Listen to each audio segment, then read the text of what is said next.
bertemu lagi dalam program Cakap-Cakap Pro Sumut TV. Kali ini episode kedua bersama dengan Direktur Industri Pariwisata dan Kelembagaan Kepariwisataan Badan Pelaksana Otorita Danau Toba BPUDT, Bapak Raja Malem Ukur Tarigan. Nah, apa kabar Pak? Kabar baik nih Bang, terima kasih nih diundang kembali di sini nih. Iya, kita di episode yang kedua ini Pak. Sebelumnya kan kita bersama Prof. Robert kemarin kan. Ya. Kita mencoba eksplorasi lagi nih di The Caldera Toba. Banyak sekarang rencana-rencana event ke depannya. Yep. Kemudian sekarang sudah menjelang Lebaran juga. Yeah. Pasti nanti akan banyak acara-acara menarik yang akan mau disajikan kepada para pengunjung. Utamanya adalah pengunjung-pengunjung wisatawan Nusantara, Wisnun ya namanya. Yeah. Wisnus ya. Wisnus. Yep. Istilahnya Wisnus lah ya.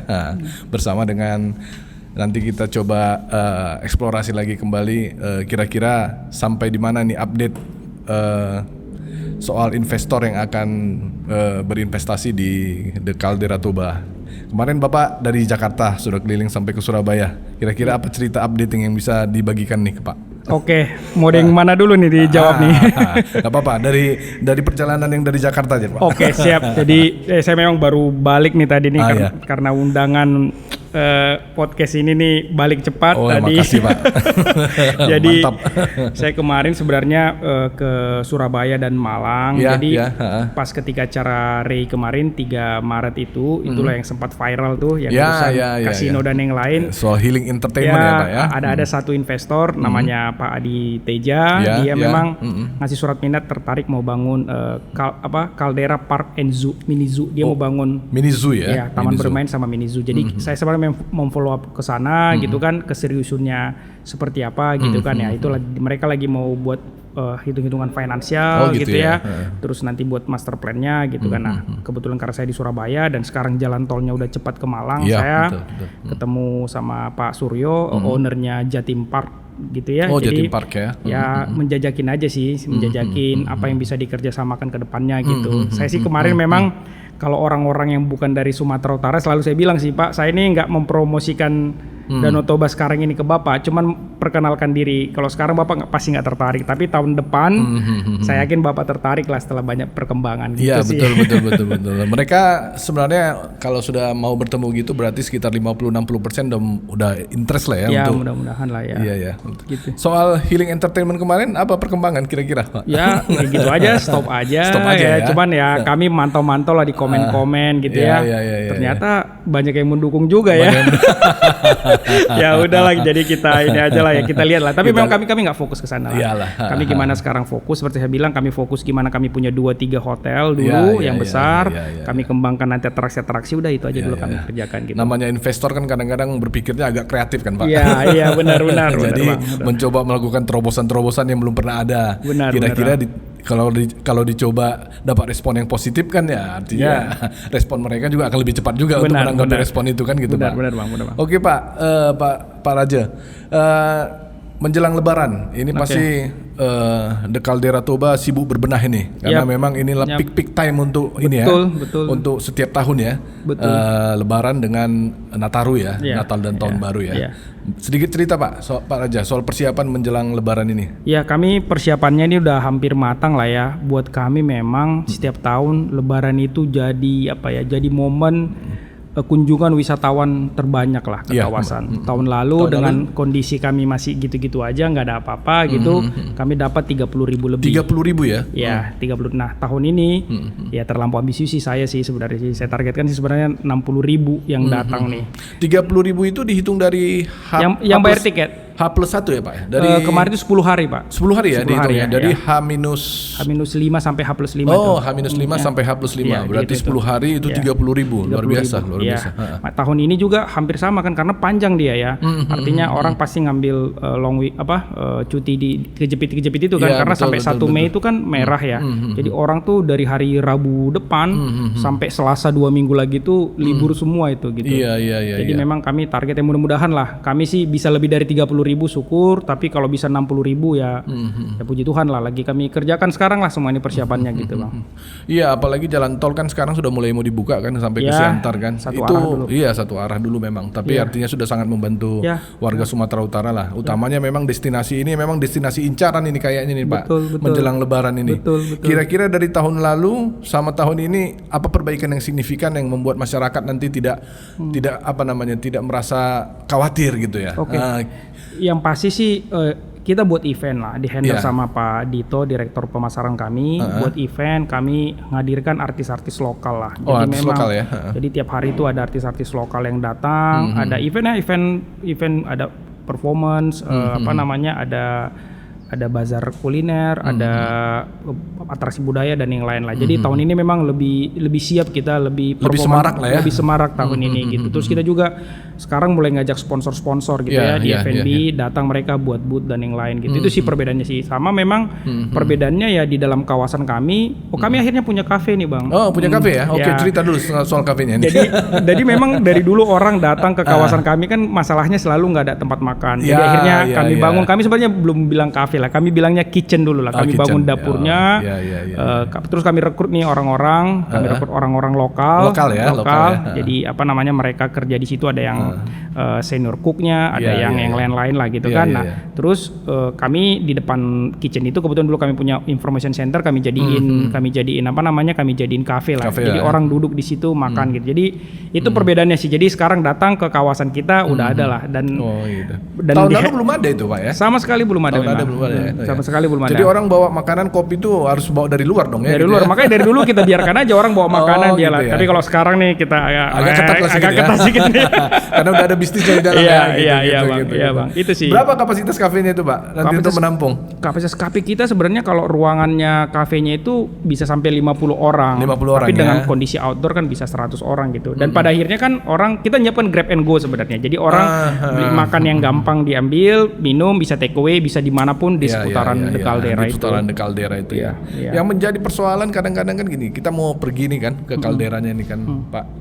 Tiba-tiba kita khawatir soal, waduh di mana nanti mobil ya, antrian yang panjang, kemudian mau masuknya nanti agak crowded gitu ya kan. Kadang-kadang kan kekhawatiran itu muncul ketika hari ini kan hari besar kan, apalagi sekarang kan ya Lebaran itu kan pasti membludak lah ya kan, dari Medan lah, entah pokoknya dari perantauan datang ke Medan, kemudian destinasi yang paling utama yang dituju ya pasti The Caldera lah ya kan, untuk saat ini yang paling happening yang gitu. Gimana dari pihak BPODT gimana Pak mengantisipasi ini? Sebenarnya sih kalau kami sih menyerahkan ke perhubungan lah ya, mengaturnya ya. Sekarang kan rekayasa lalu lintas kan sudah ada ya, maksudnya yang dari Medan, dari Siantar ke arah Parapat kan nggak bisa langsung tuh, harus diputarin dulu tuh ke jalan jalan Indorayon dulu itu kan, nanti keluarnya setelah lewat Parapat gitu-gitu sih. Memang nggak bisa dihindarkan, macet lah sekarang. Gimana ya udahlah, macet tapi sampai di Danau Toba dapat udara segar, pemandangan indah ya, jadi fresh lagi itu sih sebenarnya Bang. Kalau di sekitar spotnya itu sendiri gimana? Tetap aman? Aman. Kalau kami sih sangat parkir kami sangat luas lah. Kami udah punya parking hub yang proper gitu, udah kami bangun. Terus karena lahan kami juga banyak, bisa parkir, ada kantong-kantong parkir yang kami siapkan lah. Jadi sangat aman lah. Penitipan helm juga kami siapkan juga begitu. Itu sih. Berarti untuk segala hal-hal yang kebutuhan dasar pengendara udah aman lah ya, udah bisa. Udah aman lah ya. Gitu, udah aman. Kita karena memang kita target ini arahan Pak Jimmy Panjaitan sih memang. Ya gimana memang momen Lebaran ini kita bisa dapat 60.000, kita bisa dapat revenue, penerimaan kita, PNBP kita lebih banyak gitu kan. Jadi memang kita siapkan semuanya gitu. Itu sih Bang. Dari pihak BPODT sendiri Pak, gimana ini sekarang kalau misalnya melihat antusias warga Sumatera Utara untuk datang ke Caldera ini? Ya kalau saya sih lumayan ya, kami kalau di hari biasa kalau kita ambil di event hari Lebaran ya oke lah, mereka liburannya gitu ya. Tapi kalau weekday-nya gimana Pak? Kalau dilihat? Kami ini paling ramai memang selalu di weekend, Sabtu Minggu kami paling sedikit 3.000, 4.000 itu selalu datang Sabtu Minggu. Memang PR-nya selalu di weekdays memang. Di weekdays itu cuma dikit lah, 100, 200 nggak banyak memang weekdays itu. Makanya ke depan memang kan kami dorong kegiatan-kegiatan MICE-nya sebenarnya nanti di weekdays itu. Tapi memang dari data kami gitu ya, per kemarin itu kami udah 78.000 yang berkunjung tuh. Itu yang bayar tiket ya, udah 78.000, naik 2 kali lipat dibanding tahun lalu. Padahal kami baru dalam proses pembangunan sana sini yang kecil-kecil lah yang bisa kami bangun tuh. Kalau hotel kan sangat lama lah ya. Hotel, tempat 2024 gitu. Jadi bisa kami bangun cepat, kami kerjakan lah. Itu sih sebenarnya sih. Yang untuk masyarakat sendiri, untuk ini ya, untuk pengunjung yang di dalam itu Pak, misalnya glamping atau tent segala macam itu, dilihat dari banyaknya nanti okupasi ini gimana nih mengantisipasinya ini kalau sekarang banyak betul minat orang datang pasti ke situ ya. Saya yakin lah betul. Jadi sekarang ini memang kami kan untuk penginapan yang ready itu nggak banyak. Kami cuma punya 7 glamping. Betul. Ada kami punya homepot namanya 2 lantai, terus kami punya cabin 2, terus kami punya investor itu kan Bebo Cabin 12 cabin. Jadi totalnya 22 penginapan sebenarnya. Tapi kami ini karena sasaran kami juga anak-anak muda, jadi kami ada satu lot itu di dekat pintu masuk tuh kami jadiin camping ground memang. Oh ya, jadi yang kami siapkan 30 sampai 100 camping ground, nanti kami buat event di sana, event-event musik. Jadi nanti yang anak-anak muda yang mau nginap gitu, ya bisa di sana gitu. Jadi di camping ground ini, sorry Pak, di camping ground ini nanti mereka bawa tenda sendiri atau tenda yang disediakan oleh BPUD? Kami sediakan. Kami sediakan tenda sama sleeping bag juga kami sediakan. Jadi ya orang tinggal datang, udah gitu. Kamar mandinya ada juga gitu. Jadi apanya itu campingnya itu nanti apa? Tenda campingnya itu nanti disewa dari disewa aja, disewa. Jadi termasuk nanti sleeping bagnya juga disewa. Iya, disewa aja. Jadi sewa udah kita siapkan nanti paling yang ready kita siapkan 20 gitu ya. Tapi ketika ada permintaan kan camping tinggal gampang bangun-bangunnya aja gitu. Kita siapkan lah. Berarti camping groundnya ini udah siap digunakan ini udah ya. Siap, udah ready to use sudah ya. Ready to use, udah bagus, udah Instagramable gitu ya. Gitu Bang. Mantap. Yeah. Jadi kalau misalnya nanti kehabisan tendanya gimana? Sorry to say berarti harus booking dari jauh-jauh hari nih gitu. Oh iya, bookingnya seperti apa? Pakai online atau langsung on the spot? Kita ada hotline kita lah. Itu bisa dicek di Instagram kita lah. Gitu ada hotline bisa di ini nih. Bisa dicek lah, nanti ada Bang Lundu lah dari staff saya yang selalu ngehandle itu hotline. Iya. Karena saya takut juga nanti ini membludak sekali, karena saya baca di Instagram Pak Raja kan ada ini kan ada promosi glamping kan? Iya. Dari harganya 1, berapa jadi hampir 50% ya? Di diskon ya? Dari 800-an jadi 500-an dari 800-an ya, 500-an 30% lah. 30%. Tapi itu juga satu berkah lebaran kan, orang mau datang ke sana pun dengan harga berapapun pasti dijabani kalau memang pengen ya kan, suka gitu ya. Benar. Makanya kemampuan kami memang membangun sesuatu itu kan tidak bisa cepat dengan keterbatasan yang ada gitu ya. Makanya kami selalu dorong yang quick win yang saya bilang kemarin tuh. Jadi glamping ini quick win yang bisa kami bangun cepat gitu. Cabin tuh bisa kami bangun cepat gitu. Makanya nanti setelah libur lebaran ada libur sekolah ini Juni ini nanti kita pasti ada glamping baru nanti beberapa. Bahkan nanti targetnya di Desember itu udah ada. Jadi tahun ini kita bereskan semua lah yang bisa kita bereskan cepat gitu. Jadi orang nyaman untuk datang, bisa makan, ada restonya, bisa menginap, kita siapkan glamping begitu sih. Dan termasuk permainan-permainan lah. Permainan ya. Ini kita lagi bangun permainan kita lagi bangun Flying Fox di dalam. Oh, ada Flying Fox juga. Flying Fox, terus kita bangun high rope yang jarak-jarak dekat dulu gitu ya. Bertahap lah sampai nanti yang bisa panjang gitu ya. Jadi ya buat orang foto-foto dan yang lain kita siapkan. Termasuk yang kecil-kecil yang cepet gitu. Panahan, shooting paintball dan yang lain kita siapkan nantilah. Jadi orang nggak akan bosan di sana gitu. Iya. Berarti BPUDT ini secara langsung juga memberikan menghidupkan kembali industri-industri lokal ya. Ya pastilah. Termasuk IO lokal ya yang sudah mulai bekerja sama dengan BPUD. Betul. Di daerah ini ya. Betul. Di daerah termasuk Toba Caldera ya. Termasuk tenaga kerja gitu. Kita kan memang Pak Jim ini memang kan selalu tuh jangan kalian buat acara di Toba, tapi nanti bawa makanannya dari Medan, bawa ini dari mana, tinggal ninggalin sampah, jangan begitu gitu. Makanya sekarang kita selalu lokal lah. Makanya kami ngerekrut orang-orang lokal. Termasuk sekarang kami ada istilah daily worker tuh ya, yang bisa selama 10 hari kami rekrut tuh pasti orang lokal semua lah gitu. Menjagain lah, bisa macam-macam lah bisa mereka kerjain gitu. Itu aja sih. Berarti menjelang Lebaran ini juga sudah bertambah ya tenaga kerja ya? Udah bertambah gitu. Kami punya kitchen, kami tambah 6 orang sekarang ini. Akan bertambah lagi gitu. Makanya saya bilang sih ini momen yang bagus buat Danau Toba sekarang, buat anak-anak muda gitu ya. Ya banyak peluang sebenarnya. Betul. Peluang, banyak. Ya cek aja, ikutin aja sosmed kita, pasti selalu ada info-info di sana gitu. Iya. Pasti termasuk juga diskon-diskon ya Pak ya. Diskon selalu ada nanti gitu. yang membuat orang tiba-tiba nggak niat jadi datang ya. Iya, betul Bang, siap. Jadi event yang pasti akan ditunggu-tunggu orang. Artinya kan datang ke Caldera Toba kan nggak hanya untuk berfoto, termasuk berfoto di Jokowi Point. Nah, ini yang paling menjual nih kan, Jokowi Point. Betul. Karena Jokowi Point ini apa namanya itu memorable ya untuk orang-orang ya. Ya, semua orang yang datang ke kawasan kami yang mau foto di situ. Di Jokowi Point ya. Iya. Selain keliling selain keliling di Caldera Toba, Pak, event apa yang paling spesifik nanti untuk Lebaran kira-kira yang bisa disampaikan? Yang pasti nih ya, ini aku bacain aja, ini mantap bener nih dari pemasaran, ada line up artisnya nih. Ini kita memang lokal, ada Jun Munte, ada Nia Tobing, Molly Mores, ada band Top 40, ada Iman Bataks, ada beberapa DJ juga, ada Traksi Budaya, Street Magic, Karaoke, Bazar Kuliner gitu. Ini udah ada rundownnya sih, bisa dicek nanti di sosmed kita nih, tanggal 24 siapa, 25 siapa, gitu-gitu kan.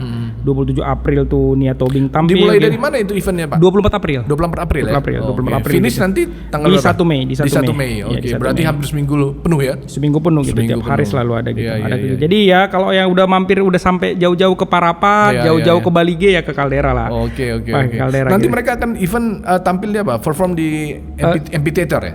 Ada yang di amphitheater, ada yang di panggung utama gitu. Bahkan ada yang di lokasi camping ground kita juga gitu. Jadi kita pecahkan kerumunan nanti. Oh gitu. Jadi kayak saya nggak jadi macam event Woodstock ya kan? Ya mini Woodstock. mini Woodstock artinya bersamaan nanti waktunya gitu? Enggak sih. Atau nanti diatur di rundown aja ya. Di rundown ya. Artinya biar nggak bersamaan nanti ya mubazir juga. Nanti penonton terpecah gitu ya? Betul ya. Gitu, Bang. Jadi nanti rata-rata yang datang itu artis-artis Batak tapi yang membawa aliran modern ya mungkin seperti itu ya. Iya itulah itu. Ini udah dipikirkan lah sama teman-teman pemasaran nih, pemilihan artis-artis ini sih udah pas lah, itu udah mantap. Karena memang menarik ya. Saya ini cerita saya selalu ngangkat cerita itu dulu kami pernah ngundang Osen ya. Undang-undang ternyata memang peminatnya banyak gitu ya. Jadi kami bayar beliau 10 perak gitu ya, kami dapat 40 perak ya lumayan sebenarnya dari tiket gitu. Ternyata banyak yang suka yang seperti itu gitu. Makanya kami hadirkan lagi lah yang mirip-mirip begitu kira-kira Bang. Gitu. Iya, memang selain momen-momen liburan ya, Natal, Tahun Baru, kemudian Lebaran.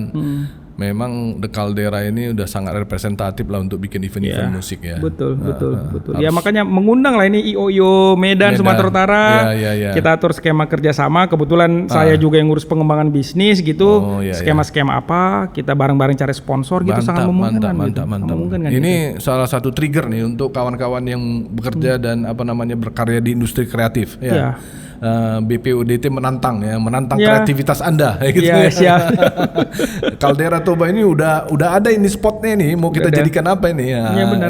Bisa mendatangkan kerumunan dan bisa menghasilkan duit yang sama-sama semua nanti bisa simbiosis mutualisme kan gitu ya. Karena kami memang perlu banyak buat event karena target kami tahun ini memang terlampau ambisius sih. Tapi memang ya stylenya Pak Jimmy lah. Pak Jimmy itu memang harus kasih target tinggi biar kerja semangat semuanya gitu.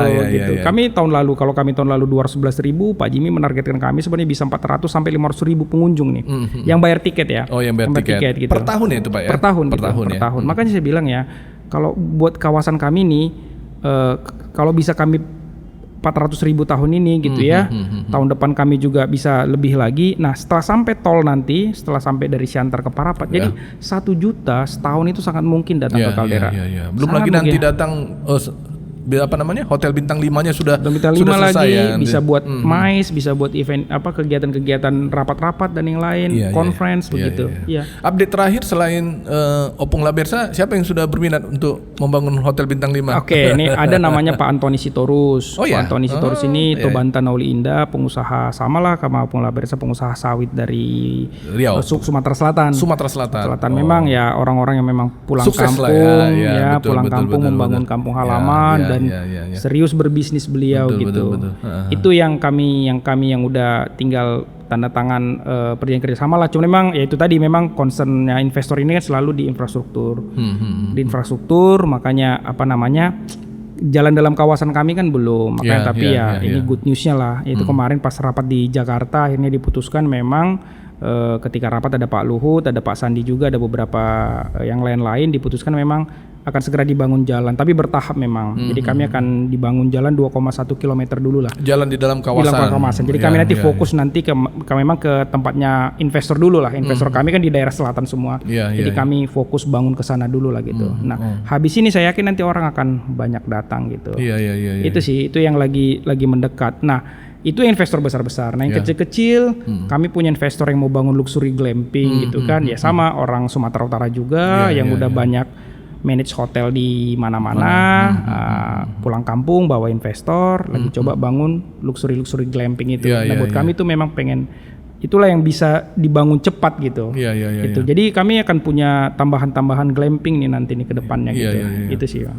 Setelah nanti 2024 Opung Labersa menyelesaikan Labersa Hotel dan Resortnya itu, saya pikir The Caldera Toba ini mungkin salah satu di Indonesia yang menjadi one stop entertainment kayaknya ya. Ya itu target kita memang itu. Iya, one stop entertainment ya. Jadi gimana orang kan itu saya bilang rata-rata long stay-nya di Danau Toba itu kan cuma 1,7 hari, nggak sampai 2 hari. Betul. Jadi gimana di kawasan kita ini bisa lebih dari 2 hari sebenarnya. Makanya kita siapkan semua gitu. Makanya nih diskusi dengan Labersa juga menarik sekali. Ya kita juga senang lah, Opung ini kan visinya memang mantap ya. Jadi dia nggak sekedar hotel, tapi dia kasih pilihan. Dia juga bangun villa-villa ada 70-an, hotelnya sekitar 300 kamar. Terus dia juga ya karena kami juga belum ada convention, jadi kami dorong Pung bisa bangun nggak Pak? Dia bangun convention 3.000 kapasitas. Ya, jadi kebayang ya, udah bisa kita buat konser-konser ke depan di Labersa ini gitu kan. Di samping memang Labersa ini karena spesialisnya di permainan air, waterpark, dia bangun waterparknya yang bagus lah, yang ngajak dari Eropa gitu mau bangun di sana gitu. Jadi konsultannya memang gitu ya. Jadi memang Opung ini concern di safety sebenarnya. Jadi memang dia jor-joran. Jadi nanti di kawasan kami punya waterpark yang paling bagus se Indonesia lah.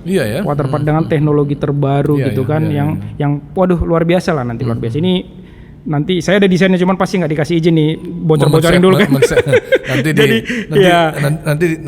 Nanti nggak ada surprise-nya nanti.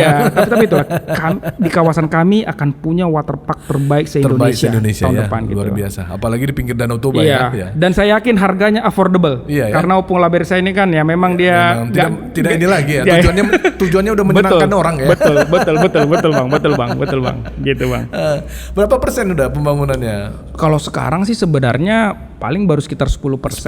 Karena kan yang susah itu memang di awal ini nih. Proses desain kan tuh alot ya. Desain itu masalah rasa gitu ya. Gimana biar masukin motif-motif Sumatera Utara, motif-motif Danau Toba ke konsepnya ini gitu kan. Kalau pembangunannya kan selama bisa digeber 24 jam cepat itu. Apalagi Opung ini juga pengalaman di kontraktor cepat itu dibangunnya sebenarnya. Artinya kalau desainnya udah duduk, udah cepat lah itu ya. Tinggal banyak konstruksi yang bisa, konstruktor yang bisa membantu ya. Iya, benar. Dan sekarang senangnya sih Opung Labersa ini walaupun udah umur 88 tahun tuh jadi mandor tuh di lapangan ngeliatin. Masih gesit juga melihat ya. Kalau dulu ceritanya Opung ini 3 minggu di Pekanbaru, kan kantor pusatnya masih Pekanbaru kan. 3 minggu Pekanbaru, seminggu di Toba. Sekarang terakhir ketemu Opung, dia udah 3 minggu di Toba, seminggu di Pekanbaru nih gitu. Udah benar-benar mencurahkan hatinya lah. Udah komisaris BPUD lah Opung. Komisaris bayangan. Iya. Pengawas, dewan pengawas. Menarik menarik. Selain itu Pak, yang bisa diceritakan apa kira-kira yang di depan mata kita nih? Ya, makanya untuk bisa dapat informasi update lah ya dari Pak Raja. Kalau tahun depan 2024 sangat jauh berubah. Toba Caldera Resort ini jauh berubah. Apa yang kami kejar sekarang ini gitu. Kami akan punya bertahap lah. Kami akan punya mall nanti Bang di dalam kawasan ini. Kebetulan orang ada dari grup dari Jakarta juga, orang Sumatera Utara yang mau bangun, tapi konsep dia open air mall dan tidak tinggi-tinggi, cuma 2 lantai. Jadi nanti itu jadi pusat belanja, pusat kuliner dan yang lain gitu. UMKM juga nanti akan di sana. Pasti. Itulah memang target kita ya, memindahkan UMKM ke tempat yang modern dan mereka komit untuk membina yang begitu-begitu ya, membina UMKM, membina yang lainnya gitu. Itu sih itu yang lagi kita jajakin cepat ini sebenarnya. Terus ya inilah kebutuhan wisatawan, apa sekarang kebutuhan wisatawan ya atraksi-atraksi yang bisa kita kerjakan cepat gitu ya. Kita gimana bangun ATV lagi, kita bangun ada panahan, kita bangun cepat-cepat lah semuanya Bang, name it lah gitu. Abang ada usul apapun usul aja kita bisa bangun. Iya, tampung aja. Penting gimana biar bisa lebih lama masyarakat di tempat kita gitu. Termasuk kita nggak hanya sekedar kitchen aja nanti nih, tapi kita buat cafe, resto yang oke lah gitu, yang ada alasan orang datang ke sana karena memang ya makanannya khas dan unik gitu. Itu sih Bang sebenarnya. Sesering mungkin ada event nanti akan membuat orang yang akan tertarik datang ke situ Di event Lebaran ini ada apa? Ada yang bisa, maksudnya ada sesuatu nggak yang misalnya festival lomba foto Instagram yang sama pengunjung kira-kira kan? Itu. Ini kan bisa memblasting juga ini kan? Nah, ini belum, dan ini usul bagus nih ku catat nih Bang. Kayaknya bisa kami kerjakan ini. Mantap lah kalau kayak gitu. Lomba foto ya. Lomba foto Instagramable. Agak susah bilang. Iya. Nanti coba itu yang membuat mungkin nanti pengunjung juga akan semakin mencari spot-spot yang bagus ya kan? Foto diupload, di tag gitu ya. Upload, di tag dong BPUDT-nya sebagai event organizer, sebagai ini. Pemilik kawasan sebagai gitu. Pemilik kawasan, nggak boleh pemilik kawasan dilupakan gitu. Iya. Siap. Akhirnya nanti akan membuat orang langsung melihat program-program BPUDT itu bagus tuh Pak. Iya. Apalagi dengan 30.000 pengunjung kan, kalau satu foto aja udah 30.000 foto menyebar di seluruh media sosial ini, gitu. Ini bagus nih kami tampung nih Bang itu. Iya. Oke. Mungkin banyak yang mau kita bahas ya dari kawasan dari kaldera Toba ini ya. Salah satunya memang yang menjadi banyak perhatian itu soal camping ground memang. Camping ground itu memang banyak orang tertarik ya Pak ya. Cuman BPUDT mungkin belum bisa menyediakan tempat yang jumlah tenda yang lebih mumpuni ya, lebih besar lagi, lebih banyak lagi jumlahnya ya. Iya. Ya itu dulu lah, mungkin ke depan mungkin skema-skema kerjasama nanti sama yang udah pengalaman buat tenda-tenda begitu sih sebenarnya. Kalau sekarang memang kami masih by order aja dulu, karena memang orang datang mau ke kaldera ya kami siapkan gitu. Mungkin ke depannya bisa berubah konsepnya, jadi kita siapkan dulu biar orang datang gitu kan. Ya, siapkan dulu biar orang datang ya. Kadang-kadang terlalu banyak juga nanti weekday-nya nanti malah jadi banyak nganggur ya. Itu takutnya kita ya. Iya, maintenance-nya nggak gampang juga gitu. Iya, maintenance nggak gampang. Iya, soal maintenance. Saya mau bicara soal maintenance tadi.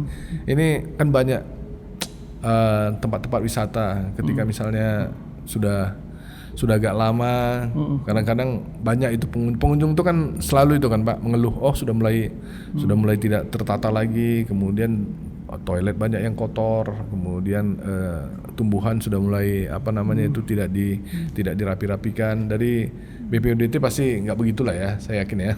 Iya. Jadi memang kami sadar lah bahwa yang utama kan kebersihan lah salah satunya. Jadi memang kami jaga terus, makanya kami karena kami nggak bisa bayar petugas kebersihan yang punya nama yang beres-beresin airport jadi kami minta mereka ngelatih aja, jadi orang-orang dilatih. Jadi memang standarnya mendekati lah standarnya mereka gitu. Jadi saya bisa jamin lah kalau di toilet-toilet kita itu bersih sekarang bersih dan dan rapi dan bagus lah gitu. Karena memang itu kelebihan kita. Kami memang harus selalu menjaga ini arahan Pak Jimmy bahwa memang kami harus menjaga kawasan kami ini memang kawasan premium Danau Toba.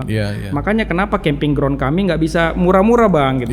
Biar kita tetap jaga ini kawasan premium. Tapi dengan premium harga lebih dapatlah sleeping bag yang baru, dapat makan yang standar resto gitu-gitu yang kami dorong sebenarnya Bang. Yang camping ground tadi yang disediakan sewanya berapaan itu Pak Raja? Tergantung lah, sekitar range-nya 300 sampai 500. 300 sampai 500 per malam ya. Lebarnya per malam 300. Tapi nanti kan kalau dikonversi sebenarnya jadi murah gitu karena dapat sarapan. Dapat sarapan. Terus kami juga ngundang ada performers di dalam kawasan itu gitu kan, ada akustik dan yang lain gitu. Jadi jatuhnya sih sebenarnya jadi sama aja, murah sih sebenarnya. Iya. Artinya udah dapat penginapan, udah dapat juga all entertainment ya, termasuk makanan ya. Iya. Itu sih Bang. Pembicaraan kami dengan Pak Raja begitu hangat, apalagi untuk mempromosikan kaldera Toba menuju Lebaran ini. Ini mungkin destinasi wisata, bukan mungkin lah ya, pasti destinasi wisata yang paling nanti diincar oleh warga Sumatera Utara. Jadi BPUDT siap-siap Pak menampung banjir pengunjung nanti ya. Siap. Dan jangan kaget nanti tiba-tiba nanti. Iya, kami meluber semua orang datang ke sana gitu. Kami memang concern lah, makanya ini keamanan dan yang lain kami akan concern nanti untuk inilah gitu. Iya, keamanan Pak. Terus tuh kemudian untuk menjelang Lebaran ini kan biasanya kan pengunjung rame, ya kan? Soal kebersihan, soal keamanan, soal kenyamanan. BPUDT menyediakan nggak call service? Kalau misalnya ada sesuatu, hubungin nomor ini gitu untuk komplain untuk apa? Pasti nanti kan nggak terlepas dari ada banyak miss di lapangan kan gitu ya Pak ya. Sementara kami tidak spesifik memang menyiapkan call center yang begitu ya, tapi kami punya nomor hotline itu ya, hotline sekali komasa bisa disampaikan gitu. Tapi kami ini selalu ada di lapangan. Satpam kami banyak, pengamanan banyak, jadi ya apapun bisa disampaikan ke pengaman. Fast respon lah ya, fast respon gitu. Semua nanti ya. Bahkan kami saya gitu ya, karena saya tidak kemana-mana gitu. Saya juga nanti Lebaran di sana. Pak Jami Panjaitan juga di sana. Jadi bisa cepat ngambil keputusan juga gitu. Betul. Gitu sih sebenarnya Pak. Berarti ngeronda lah Bapak ya. Ngeronda nanti. Selama Lebaran ngeronda ya sama Pak Jimmy ya. Pagi-pagi apel sama security, malam ngeronda gitu-gitu aja sih gitu. Ya tapi seru lah. Seru Pak. Seru ya. Karena kan gini ya. Surf gitu. Surf ya gitu. Karena kawasan kami ini kan dingin, sejuk gitu ya. Saya lagi cari nih studinya sebenarnya nih. Gimana udara yang dingin ini dihubungkan dengan pernapasan. Jadi intinya orang tinggal di Toba ini lebih sehat, lebih panjang umur lah kira-kira gitu. Udah pasti itu Pak, karena udara bersih ya kan. Iya itu sebenarnya. Lingkungan juga asri ya kan. Iya. Kita lihat yang hijau-hijau ya, umur kita makin panjang. Betul. Hati juga gembira. Betul. Oke, terima kasih Pak Jimmy di sela-sela kesibukannya. Pak Jimmy. Pak Jimmy. Pak Raja, sorry. Tadi karena keceplosan Pak Jimmy jadi Pak Jimmy. Sorry Pak Raja. Terima kasih atas waktu Pak Raja dari Jakarta, barusan dari Jakarta landing langsung datang ke studio kami ya untuk bicara tentang bagaimana kesiapan BPUDT Dekal Daerah Toba menyambut Lebaran. Mudah-mudahan warga Sumatera Utara yang udah pengen ngincer ini, udah siap-siap ini Pak, nyiapin semua ranselnya di mobil, udah menonton ini udah semakin lega bahwa nanti banyak hiburan lah. Dekal Daerah Toba datang kita ke sana pasti dengan banyak hiburan dan pulang pun dengan hati yang gembira. Oke, terima kasih Pak Raja. Terima kasih Bang. Oke, salam cakap-cakap.